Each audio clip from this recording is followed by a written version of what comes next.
Today's video is brought to you by Squarespace, my go-to for building a website and online shop. Hello, my loves. Welcome to part 2 of my new video format, I guess, of me revisiting some of my old artworks and giving myself a little self-critique and also sharing what I liked about each piece. So let's get started. This one is called Eternal Spring, and it is one of my favorite pieces I've ever done. Looking back at these old artworks, sometimes I'm just like, damn, I had way better ideas back then. I don't know if I'm remembering correctly, but I'm pretty sure this was for a Star Trek themed gallery show. So I styled her to kind of look like Spock, with the haircut and the ears and the eyebrow going straight up. But it's still kind of Spock in happy style. This was an experiment with a light and limited palette. I remember I purposely reserved the darkest value, which is like pure black paint, for just her eyelashes and eyeliner, and everything else was a lighter value and used a very compressed value range. And since this is one of my favorite pieces I have ever done, I don't think I would change too much about it fundamentally or design-wise, but I would definitely try to improve on just my paint application skills and tweak a few minor adjustments, like perhaps rendering the hair a bit better with some more organic shapes and movement so that it doesn't feel like a stiff wig. And you can't tell in the photo as much, but during a lot of my, pre-art school days, my paint application was quite thin across the board with all my pieces. And it was one of my biggest hurdles to get through in art school, and one of the, strongest habits I had to unlearn. And to this day, I'm still working on trying to apply paint more thickly and sculpt with the oil paint and truly utilize the material, to its full potential. But back then, I would kind of start my paintings with a very thinned wash, just paint that was thin with Gamsol, and I would apply it almost like watercolor. And then on my second or third passes, I would just apply slightly thicker paint, kind of only in the highlights. But most of the painting, most of the midtones, were still very flat and thin, and often they were absorbed into the wood panel. So the paintings didn't have any sort of textural or three-dimensional quality to them. They felt very flat, almost felt like prints, And I would kind of only have thicker paint at the very end in the highlights. And speaking of which, that's actually one thing I would love to change. Back then, I was addicted to using pure white paint in thick globs for my highlights. And you'll see it on this piece, on the nose, the lips, the eyes, some of the flower petals in the back, on the hands. I mean, they're just kind of everywhere, and they're all just the same, kind of pure white paint.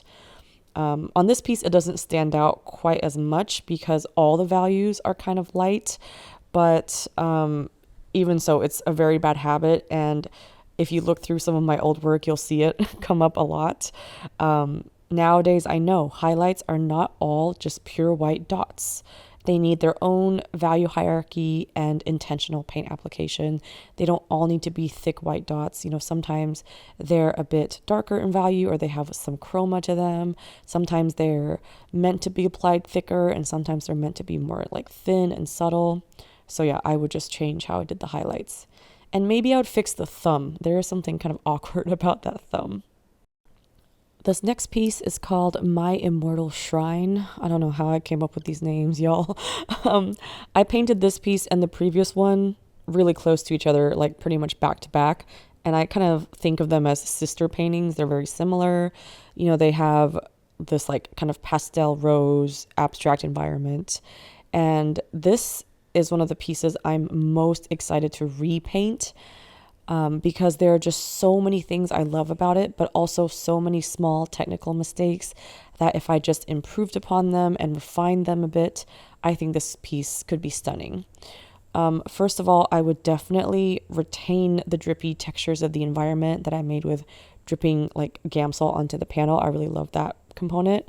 But I would change a lot too. So I, like imagine how much better this would look if the skull she was holding was more anatomically realistic and like delicately rendered, and if the size made more sense, because like right now the skull is too small, and it doesn't feel like my original intent was for her to almost be like holding the skull of like her long lost love or something.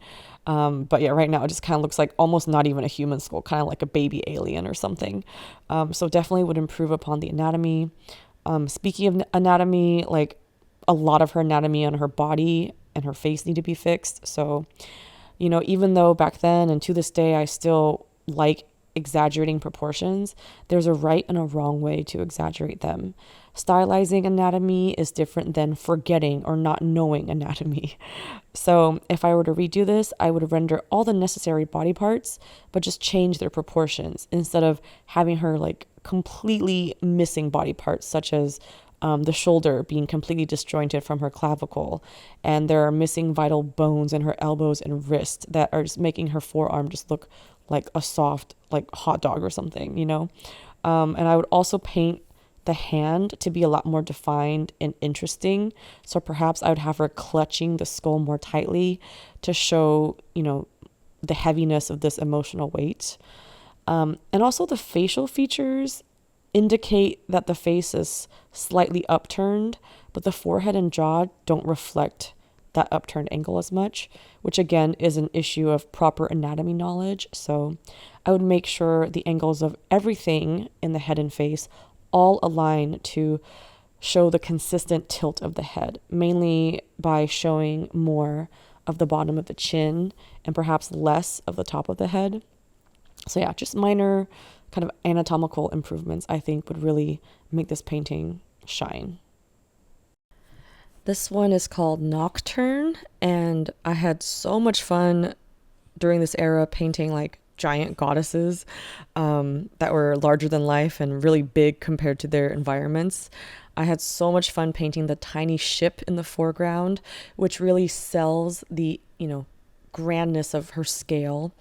I also like the cool evening color palette and how it feels like nighttime, but the piece isn't overly dark and doesn't actually use a lot of pure black. Instead, it kind of creates a dreamier, softer evening by using a lot more midtones. But there are many little issues with perspective and the way I rendered some of the natural elements, just like the water line and the way the islands kind of float and line up. Just something feels not super refined or accurate about it. So if I were to redo this, I would definitely look up more references of this type of landscape with, the water and the floating islands and the distant mountains. Honestly, it's very similar to the local scenery here in the Seattle kind of Puget Sound area. And since the clouds are such an important part of the piece, I would have definitely taken my time to research reference and just render it more like delicately to make the clouds look more realistic, voluminous, and just, a little less cartoonish. Lastly, I think I missed a fun opportunity to have the bright crescent moon on top of her head really shine as the primary source of light. So if I were to repaint this, I would want to really sell the brightness of the moon by having all of the surrounding elements be very affected by its light, including the subject herself. So perhaps there would be some more interesting shadows cast by the moon onto her face. Maybe the foreground, like the front part of the clouds, could be like backlit, and there could just be more dramatic value gradients on the cloud, and maybe it would affect the lighting of the water and even the ship differently, etc., etc. Oh, and also the repetitive pure white highlights strike again. So as you can see, like on her face and stuff, there are just some parts that are jarring and stick out. Same with the water. So yeah, I would definitely reduce and refine those white highlights too. This one is called The Secret Painter, and it was the first piece in a collection for a solo exhibition that featured these like Chinese women, obviously painted in oil, but inspired by a traditional Chinese painting aesthetic. This was the first piece in that collection, and I really liked the narrative of the piece of the woman kind of secretly painting her own back tattoo. And also it was my first kind of aesthetic exploration into this illustrative oil painting hybrid style with more kind of flat colors, and these everything's a little bit outlined to reflect the traditional Chinese portraits that I was using as inspiration. However, there's lots I would change. The primary thing being the angle of the head. It really bothers me. And again, this is all due to just a limited understanding of human anatomy. And this is why it's so important for us to continuously practice anatomy, because I did actually use a reference photo for this. So that's why the arm, shoulder, hand, those actually look fairly decent because I followed the reference. But the face is where I improvised more on my own because I wanted to give her my, happy style, like stylized features. And I think that's why the head feels somewhat disjointed from the neck, because I made a lot of stuff up and it just doesn't quite match like the angle of the head if it were actually turned that way. Also, while I like the very kind of Chinese art inspired clouds, I really do not like how I rendered the cherry blossoms, despite them taking me forever to do. I don't think I was ever happy with them. So I wished I had looked at more reference photos or done some studies first. And if I were to redo this, I would probably pick a different type of flower, like maybe one that's larger so you can actually see each blossom. And I might have like experimented with the colors a bit more. Like there's just something kind of overly pink and red about the whole thing, and I wish I would have gone for some creams or beige tones to make it a bit more classical and timeless. The pink kind of makes it almost like too modern and contemporary and too like girly to the point where it's almost a little bit saccharine. And also the branches of the blossom tree looks like they all look really weird. So this is a mistake I make a lot when I render foliage, especially in the beginning when I didn't have as much experience, but I always start each branch too thick at the base, and then they get too skinny when they reach the kind of the tips of the outermost branches. And in real life, the thickness of the branch stays fairly consistent from base to tip. Like there is a minor variation in how thick it is at the base and how thin it is at the tips, but it's very subtle. It's not as dramatic as I make it. But yeah, I do love the porcelain tattoo, and that I would not change. That is, I think, the highlight of this piece, and I do like how that turned out at least. Okay, last one in this video. This is called Where No One Can Wake Me, and it was part of the same collection / exhibition as the previous piece. But I like this one a lot more because I had kind of gotten into the groove by then and had done a few pieces. But I do think it's hilarious how I kind of painted the same face twice, basically. But yeah, I like this one more because it really leaned into the Chinese traditional watercolor painting aesthetic. And of course, I love my giant goddesses in a landscape with a tiny boat. So, but there are a few things I would improve upon. First one is the composition. I feel like the piece feels quite cramped. And although I did want to convey her kind of cozily wedged in between the mountains, I wish I had used either a different size panel, like maybe a longer, flatter panel, or just zoomed out of the composition a bit to give her some more room and to give the piece some more breathing room. Especially, I would have loved to show more of like her hair dipping into the water and really kind of plant her into the water. And also would have loved to give the little boat some more attention. Right now, like the boat kind of feels like an afterthought, and I'm pretty sure unless it was me pointing it out, you guys probably wouldn't even have noticed it, And I do think the boat is quite important in conveying just how large this goddess is. So yeah, I would have tried to give the boat some more compositional significance there. I also would have maybe faded out the mountains behind her some more. I kind of did it a little bit, but I feel like I could have maybe glazed another layer on top of it just to give the figure and foreground mountains some more attention. So, I do like the lines and the details of those background mountains are still visible, but I would have just faded them out by glazing one layer on top. And then perhaps a layer of mountains in the foremost foreground closest to us could be darker and maybe a more obvious kind of silhouette. Because right now, the foreground mountains are feeling kind of like a part of the middle section rather than the very front. So if I were to make that a silhouette, I think it would also help create that sense of dimension and depth, and it would also help draw the eye towards the figure more. Also, I may go a little easier on the blush on her face and shoulders if I were to redo this. I do like adding little hints of rosiness to make the body feel more warm and alive, and I think it is a cool aesthetic, and it calls back to a lot of like Chinese makeup from that time, from ancient times. And but I also feel like the shoulder blush especially is almost unnecessarily red, and there are parts where it just feels almost too pink. So maybe I would have opted for something a bit more natural, or maybe a different shade of like a warmer red that integrates better with the environment. And lastly, those birds in the sky are way too big. I intended for them to be closer to the foreground, but I feel like they were maybe a little unnecessary and kind of crowded the sky too much. So if I were to repaint this, I might either remove them altogether or play around and experiment with different sizes for the birds, like on Procreate first, before just painting them onto the panel, because I'm thinking that they might look better if they were a little bit smaller. So yeah, that wraps up this new video series. Let me know in the comments if you all like this type of video and if you want to see me make more. I definitely have a lot more work to get through so I can keep self-critiquing.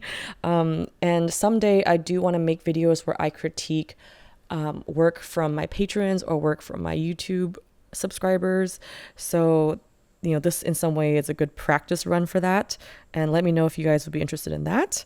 But yeah, until then, thank you all so much for watching and for listening to me ramble. And I hope to see you all next month. Bye. And of course, you guessed it, my eternal never-ending sale is still going on in my shop. So if you'd like 20% off your order of prints and originals, just enter the code HOLIDAY at happyd-artist.com. And if you're interested in learning more about how to paint and draw, I have lots of art educational content on my Patreon page, including exclusive video tutorials, step-by-step photo tutorials, live streams, podcasts, and even surprise art gift boxes. All available at patreon.com/happydartist. I'd love to have you join my Patreon family. A big thank you to Squarespace for sponsoring this video and supporting the art community. I've been using Squarespace for 10 years now, and it's been an integral part of being able to make a living as an artist. Aside from their beautiful customizable templates and easy-to-use interface, Squarespace now has so many robust tools to help make website building be both effective and intuitive. There's a new design intelligence feature that uses a combination of industry experience and cutting-edge AI to help you make a website bespoke to your brand and digital identity. Squarespace takes the intimidation out of setting up an online shop with their intuitive e-commerce platform that accepts every type of payment method you can imagine, all with just a few simple clicks, so you can easily sell your work all around the world. Head to squarespace.com for a free trial, and when you're ready to launch, go to squarespace.com/happydartist to save 10% off your first purchase of a website or domain.